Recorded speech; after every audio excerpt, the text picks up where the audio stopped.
Muy buenos días, bienvenidos a Radio Intereconomía, bienvenidos a Capital Intereconomía. Es miércoles, es 11 de marzo y los mercados siguen en calma esta mañana. Los mercados se siguen creyendo a Donald Trump y se le siguen creyendo a pesar de que la guerra continúa y que los misiles siguen cayendo sobre Irán y sobre otras zonas de aquella parte del mundo. Venimos de la noche más dura de ataques en estos ya 12 días de guerra, con Arabia Saudí y Bahrein respondiendo esta madrugada a los ataques lanzados por Teherán. Pero a pesar de ello, las bolsas asiáticas suben este miércoles, los futuros vienen en verde y el precio del petróleo vuelve a caer a la espera de que hoy los líderes del G7 tomen por fin una decisión sobre si liberan las reservas estratégicas de crudo en la reunión que van a celebrar este miércoles y en la que van a coordinar su respuesta a la crisis económica desencadenada por la guerra en Oriente Medio. La Agencia Internacional de la Energía ya se ha pronunciado y, ojo, propone la mayor liberación de reservas de petróleo de la historia, que superaría los 182 millones de barriles que se pusieron en el mercado tras la invasión de Ucrania por parte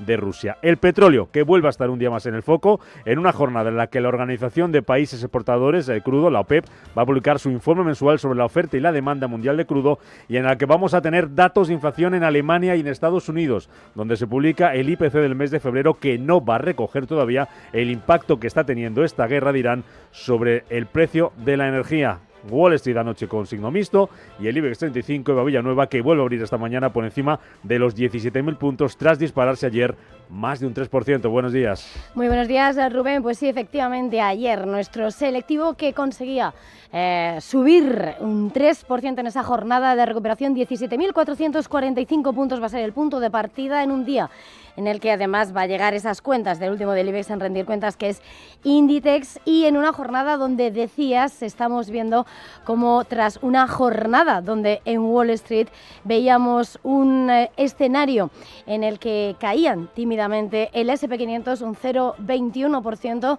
el Nasdaq 100 se dejaba el 0,04% y el Dow Jones, vemos como en página de futuros el escenario anticipa más estabilidad y moderación, con unos futuros del S&P que están avanzando el 0,21% en una jornada donde decías la macro va a cobrar gran parte del protagonismo sin perder de vista lo que está siendo los precios del petróleo, que ahora el crudo ligero está avanzando un 0,98%, pero sigue siendo un escenario con un precio más relajado por debajo de los $90. Todo esto, por supuesto, en un escenario donde en Asia hoy vemos que se siguen extendiendo las subidas. 1,23% es lo que sube el índice Nikkei en Tokio, y después de haber visto cómo dentro de lo que son los valores que más cotizan los temblores del mercado ha habido más recuperación, hay un comportamiento mínimo de recuperación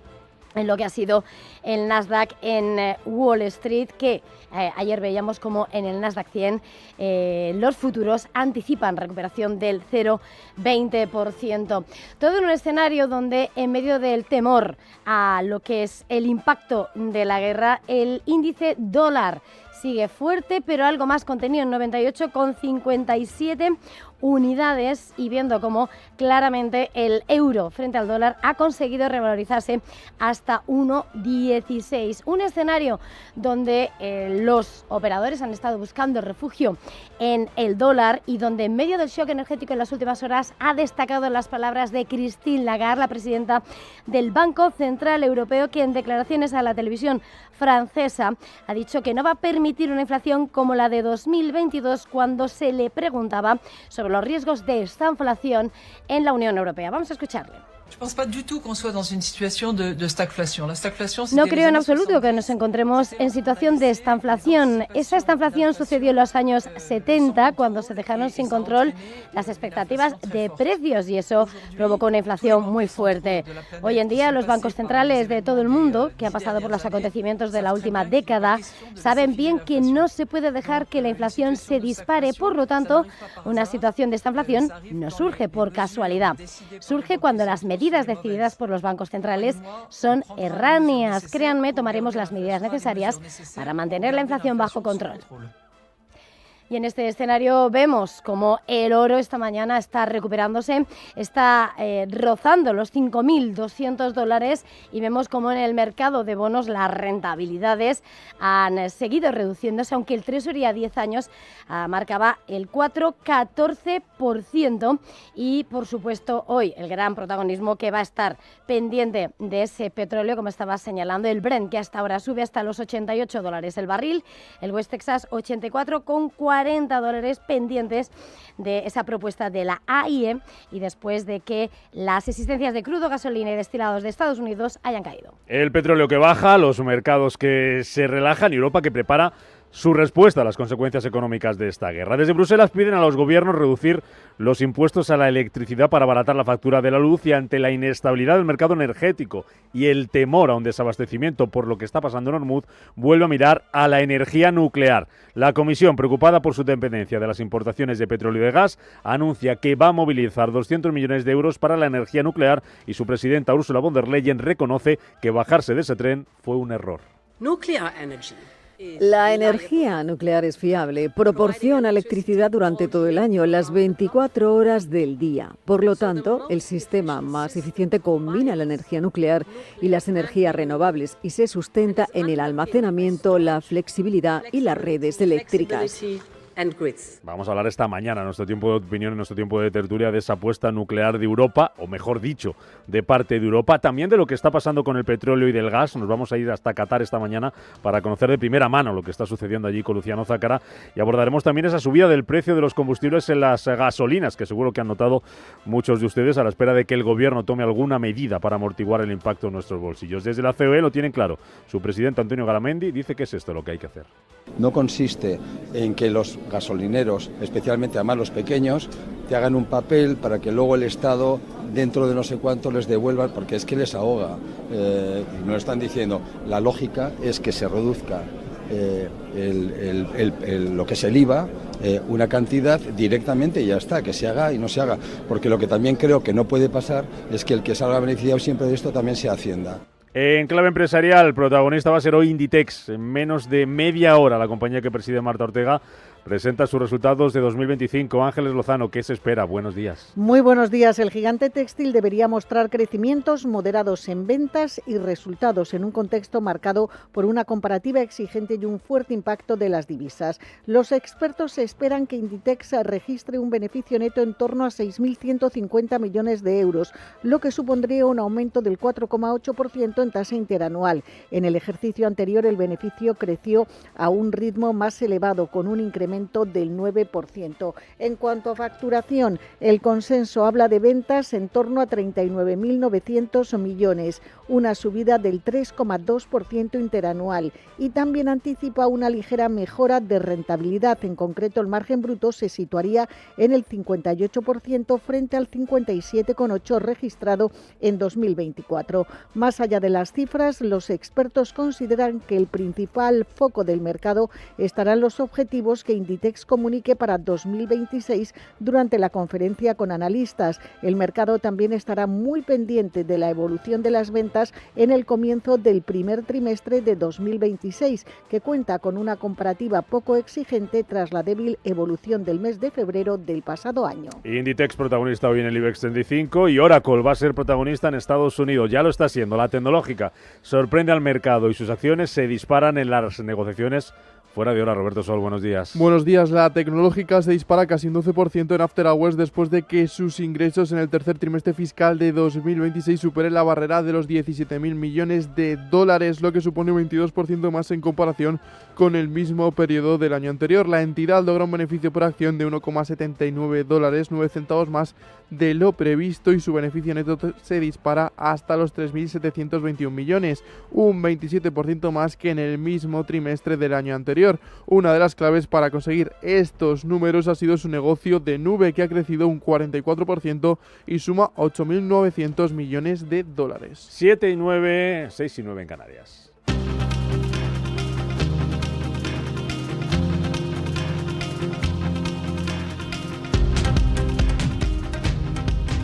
Más noticias, más asuntos de este miércoles 11 de marzo. La Casa Blanca reitera su compromiso de mantener el flujo de petróleo por el estrecho de Hormuz. Hugo Alonso, buenos días. Buenos días. Su portavoz Caroline Leavitt confirma que la Marina de Estados Unidos se ha ofrecido a escoltar a los petroleros cuando fuera necesario. Una información que comparte con la del secretario de Energía, Chris Wright, en la que adelantaba que la Marina estaba dispuesta a escoltarlos. En cuanto al tiempo estimado que durará la guerra, Leavitt ha declarado que aunque el calendario inicial era de 4 a 6 semanas, los objetivos se están ejecutando antes de lo previsto y que el fin dependerá también de la eliminación de las amenazas de Irán a Estados Unidos. Sobre el futuro del conflicto y sobre la posible negociación entre Estados Unidos e Irán, que publicaba ayer la cadena Fox News, se ha pronunciado en las últimas horas el enviado especial de la Casa Blanca para Oriente Medio. Steve Witkoff ha defendido a Trump, asegurando que siempre está dispuesto a dialogar. En una entrevista con la CNBC ha reiterado que la línea roja de Washington es la tendencia por parte de Irán de un arma nuclear. También ha hecho referencia a las relaciones entre Irán y Rusia. Ayer en la llamada con el presidente, los rusos dijeron que no han compartido eso. Eso es lo que dijeron, así que podemos creerles, pero lo dijeron. Y ayer por la mañana Jared y yo tuvimos una llamada con Ushakov, quien reiteró lo mismo. Sabes que es una pregunta mejor para los servicios de inteligencia, pero esperemos que no lo estén compartiendo. El presidente del gobierno, Pedro Sánchez, comparecerá en el Congreso el 25 de marzo para informar de la posición de España en esta guerra en Irán. Y veremos si hasta entonces el gobierno no anuncia medidas para mitigar el impacto económico de ese conflicto. El Ejecutivo abrirá estos días una ronda de contactos con los grupos parlamentarios y los agentes sociales para analizar esa respuesta en la que ya están trabajando, según su portavoz, Elma Saiz. Que el gobierno lleva tiempo preparando un plan de respuesta integral a los efectos de esta guerra que no avalamos. A lo largo de esta semana intercambiaremos ideas con todos los grupos parlamentarios y con los agentes sociales, sindicatos y patronal. Escucharemos las propuestas de la comisión y seguiremos, como estamos haciendo, monitorizando la evolución de los datos. Mientras desde Podemos su portavoz, Ione Belarra, pide desplegar un paquete de medidas para contener las consecuencias del conflicto en Irán, entre ellas nacionalizar Repsol.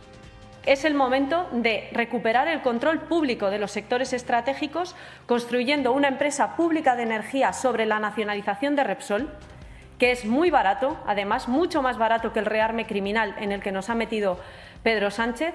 Por supuesto, recuperar el control de la banca con una banca pública, y es urgente, desde mi punto de vista, que expropiemos todas las viviendas que los fondos buitre norteamericanos tienen en este país para empezar a construir un verdadero parque público de vivienda en alquiler. Y en este escenario de conflicto en Oriente Medio y de no a la guerra por parte del gobierno, la vicepresidenta María Jesús Montero comparece hoy en el Senado, donde va a informar de la financiación del Plan de Seguridad y Defensa. Montero tendrá que explicar a petición del Partido Popular cómo se van a financiar esos más de 10.000 millones que Pedro Sánchez anunció hace casi un año para llegar al 2% del PIB de gasto en defensa para cumplir con el compromiso adquirido con la OTAN.